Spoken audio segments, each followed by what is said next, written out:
Good morning student. एक बार फिर से आपका विज्ञान की श्रृंखला में स्वागत है। आज हम लोग विज्ञान से संबंधित यानी फिजिक्स के क्वेश्चन देखने वाले हैं।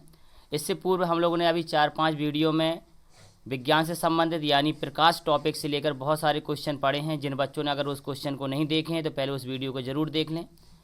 आज के इस वीडियो का पहला क्वेश्चन है, जब प्रकाश की किरण एक माध्यम से दूसरे माध्यम में जाती है तो पूर्व पथ से विचलित हो जाती है, इसे क्या कहते हैं? तो आप लोगों ने पढ़ा हुआ है कि जब कोई प्रकाश किरण एक पारदर्शी माध्यम से दूसरे पारदर्शी माध्यम में जाती है तो अपने मार्ग से विचलित हो जाती है, इसे प्रकाश का अपवर्तन कहते हैं। तो आने वाली जो किरण होती है उसे आपतित किरण कहते हैं, और जो टकराकर दूसरे माध्यम में जाकर अपना मार्ग बदल देती है उसे हम अपवर्तित किरण कहते हैं। आपतित किरण और अवलंब के बीच में बना कोण आपतन कोण आई कहलाता है, तथा अपवर्तित किरण अवलंब के बीच बना कोण अपवर्तन कोण आर कहलाता है। तो यहाँ पर पूछा गया है कि जब एक पारदर्शी माध्यम से दूसरे पारदर्शी माध्यम में जाती है तो अपने मार्ग से विचलित हो जाती है, इसे हम प्रकाश का अपवर्तन कहते हैं। अब यहाँ पर आ जाता है प्रकाश का परावर्तन किसे कहते हैं? तो जब कोई प्रकाश किरण किसी चिकने चमकदार पृष्ठ से टकराती है और टकराकर उसी माध्यम में वापस लौट जाती है, इसे हम प्रकाश का परावर्तन कहते हैं। ओके, नेक्स्ट क्वेश्चन देखते हैं।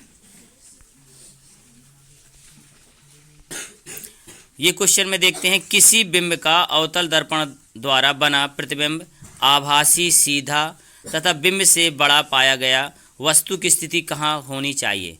अब आपके सामने है अवतल दर्पण से संबंधित चित्र पूछा गया। तो आप जानते हैं ये अवतल दर्पण है जिसमें उभरे हुए पृष्ठ पर पॉलिश किया जाता है, तो दबे हुए पृष्ठ से प्रकाश का परावर्तन होता है। इसमें ये फोकस बिंदु F कहलाएगा और यहाँ पर वक्ता केंद्र C कहलाएगा। तो फोकस बिंदु जो F है, फोकस बिंदु को हम लोग कैपिटल F से प्रदर्शित करते हैं और जो फोकस दूरी है उसको हम स्मॉल f से प्रदर्शित करते हैं। तो यहाँ पर आपसे क्वेश्चन पूछा गया कि यदि वस्तु को हम इसके द्वारा उसने ये क्वेश्चन कहा गया कि प्रतिबिंब आभासी और सीधा कब बनता है। ये नहीं कहा गया कि किस स्थान पर रखा हो, क्योंकि इसके स्थान पर अलग अलग प्रतिबिंब बनते हैं। जैसे कि आपको पता है कि यदि वस्तु अनंत पर रखी हो तो मुख्य अक्ष के समांतर किरण आती है, फोकस बिंदु से होकर जाती है, और दूसरी एक और मुख्य अक्ष के समांतर लेकर आएंगे, उसको ही फोकस बिंदु से लेकर जाएंगे। यानी अगर कोई वस्तु अनंत पर रखी तो उसका प्रतिबिंब कहाँ पर बनता है? F पर बनता है। लेकिन अगर वस्तु अनंत और C के बीच में रखी, जैसे ये वाली वस्तु को हमने अनंत और C के बीच में रखेंगे, तो जो इसका प्रतिबिंब बनेगा वो फोकस बिंदु से न बनकर उससे बगल में बनेगा। देखिए कैसे बनता है, उसको हम लोग देखते हैं। ये आपके सामने चित्र है। नेक्स्ट क्वेश्चन है, नई कार्तीय चिन्ह परपाटी के अनुसार मुख्य अक्ष के लंबवत तथा नीचे की ओर -y अक्ष के अनुदेश मापी गई दूरियां कैसी होती है? तो आपने चिन्ह परपाटी के अनुसार पढ़ा हुआ है कि अगर कोई भी दर्पण है, दर्पण में यह आपका ध्रुव P हो गया, यहाँ पर अगर वस्तु को हम रखते हैं तो आपको मालूम है चिन्ह परपाटी के अनुसार जिस प्रकार चतुर्थांश होता है, इस दिशा में नापी गई जितनी भी दूरियां होती हैं सब धनात्मक होती हैं, इसके विपरीत दिशा में नापी गई दूरियां ऋणात्मक होती हैं, तथा मुख्य अक्ष के ऊपर की ओर नापी गई दूरियां धनात्मक होती हैं और मुख्य अक्ष के नीचे की ओर नापी गई दूरियां ऋणात्मक होती हैं। तो यहाँ पर उसने कहा है कि नई कार्तीय चिन्ह परपाटी के अनुसार अगर हम y अक्ष पर नीचे की ओर अगर दूरियां नापेंगे तो कैसी होगी? तो ऋण में दूरी नापी जाएगी। ठीक है, तो जैसे अपना पिछला क्वेश्चन था कि अगर हम अवतल दर्पण के सामने कब आभासी प्रतिबिंब प्राप्त होता है, तो आपको पता होना चाहिए आभासी प्रतिबिंब प्राप्त होता है जब P और F के बीच में वस्तु को रखा जाता है। P और F के बीच में तो केवल यही एक स्थिति होती है जहाँ पर प्रतिबिंब हमें आभासी प्राप्त होता है, वरना प्रत्येक स्थिति में प्रतिबिंब वास्तविक ही प्राप्त होता है। नेक्स्ट क्वेश्चन उसी प्रकार है। उसने कहा नई कार्तीय चिन्ह परपाटी के अनुसार यदि अक्ष के लंबवत ऊपर की ओर, अगर ऊपर की ओर ले जाते तो आपको अभी बताया गया था, अगर मुख्य अक्ष के ऊपर की ओर कोई दूरी नापी जाती तो किस में होती है? प्लस में होती है। और अगर अभी बताया था आपको नीचे की ओर नापी जाएगी तो माइनस की। अगर बाईं ओर दिशा में नापी जाएगी तो दूरी ऋणात्मक, और दाईं ओर दिशा में नापी जाएगी दूरी धनात्मक। लेकिन समस्त दूरियां कहाँ से नापी जाती है? अगर कभी क्वेश्चन पूछा जाता है तो समस्त दूरियां ध्रुव P से ही नापी जाती हैं। अगला क्वेश्चन है, सौर भट्टियों में सूर्य के प्रकाश को केंद्रित करने के लिए किस बड़े दर्पण का प्रयोग किया जाता है?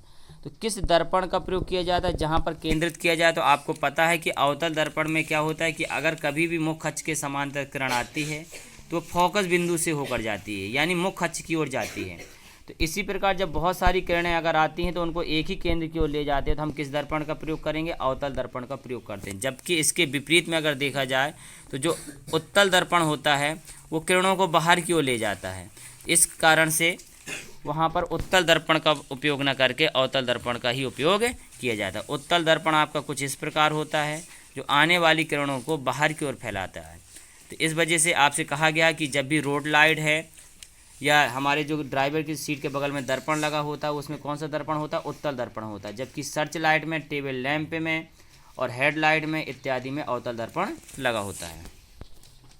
नेक्स्ट क्वेश्चन, दिन के समय में निम्न में से क्या वस्तुओं को देखने में सहायता प्रदान करता है? तो जब दिन के समय हमें वस्तुओं को देखना पड़ता है तो किसका उपयोग करते हैं?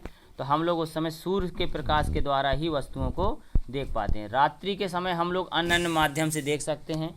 प्रदीप वस्तुएं कई प्रकार की फिर हो सकती है, वहाँ पर बल्ब के माध्यम से, मोमबत्ती के माध्यम से देख सकते हैं, लेकिन दिन के समय हम सूर्य के प्रकाश का उपयोग करते हैं।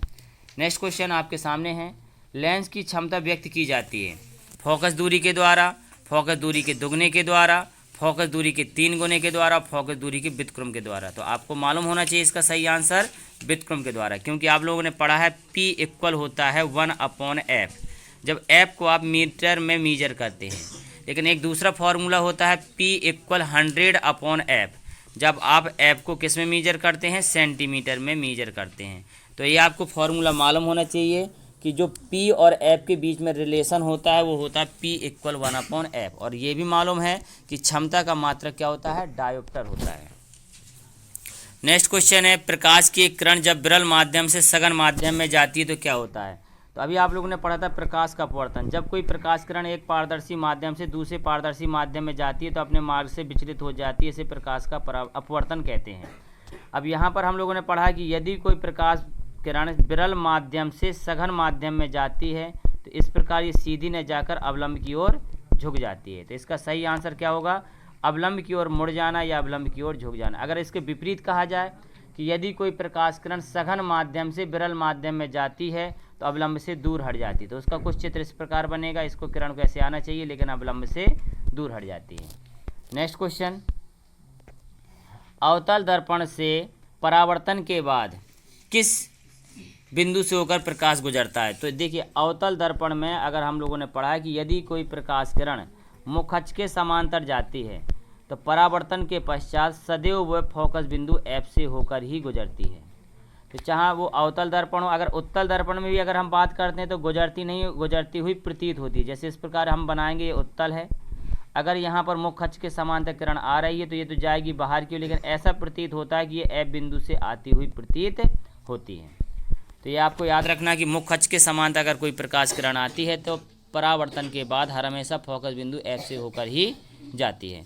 और वक्ता केंद्र C से होकर जाने वाली किरण बिना विचलित हुए सीधी निकल जाती है। ये इसकी प्रॉपर्टी है कि अगर C से कोई प्रकाश किरण आएगी तो टकराकर उसी मार्ग में वापस लौट जाती है। तो C से जाने वाली किरण बिना विचलित होगी और सीधे टकराने के बाद उसी मार्ग में वापस लौट जाती है।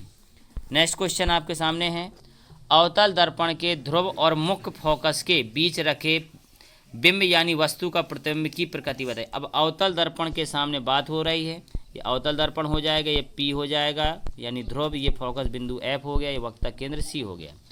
तो उसने कहा ध्रुव P, ध्रुव और मुख्य फोकस के बीच रखी वस्तु, तो ध्रुव P और फोकस के बीच रखी वस्तु ये होगी। ये मुख्य अक्ष के समांतर किरण जाएगी, F बिंदु से होकर जाती है, लेकिन C से ये टकराएगी, लेकिन C से उसी मार्ग में वापस, जब इनको हम आगे की ओर डॉट डॉट बढ़ाएंगे तो आभास होगी कि ये बन रही, तो कहाँ बनेगी? दर्पण के पीछे बनेगी, सीधी बनेगी और वस्तु से बड़ा बनेगा। तो इसका मतलब होगा आभासी और सीधा। तो आभासी यानी काल्पनिक और सीधा इसका आंसर होगा। ये क्वेश्चन पीछे भी था अभी। नेक्स्ट क्वेश्चन, किस दर्पण के सामने आप चाहें कि जितनी भी दूरी पर खड़े हो आपका प्रतिबिंब सीधा ही बनता है?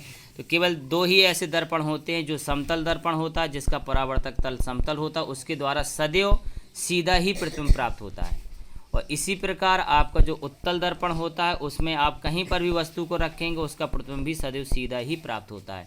लेकिन अवतल दर्पण एक ऐसा दर्पण है जिसमें सीधा प्रतिबिंब भी प्राप्त होता है और उल्टा प्रतिबिंब भी प्राप्त होता है। लेकिन उसने आपसे एक शब्द कहा है कि केवल और केवल कौन सा सीधा प्रतिबिंब प्राप्त करना है, तो सीधा प्रतिबिंब प्राप्त करने के लिए कौन होगा, या तो समतल दर्पण या उत्तल दर्पण। तो इसका सही आंसर हो जाएगा समतल या उत्तल। नेक्स्ट क्वेश्चन, किस लेंस के द्वारा सिर्फ काल्पनिक प्रतिबिंब प्राप्त होता है? तो आपको अभी बताया गया था उत्तल लेंस होता है।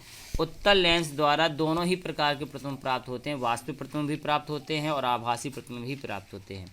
लेकिन जो अवतल दर्पण होता, अवतल लेंस होता है, सॉरी यहाँ पर हम दर्पण नहीं बात कर रहे हैं, लेंस की बात कर रहे हैं।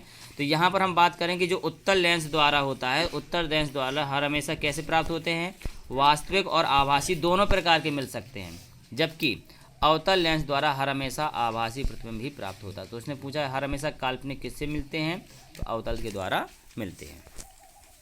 Next question,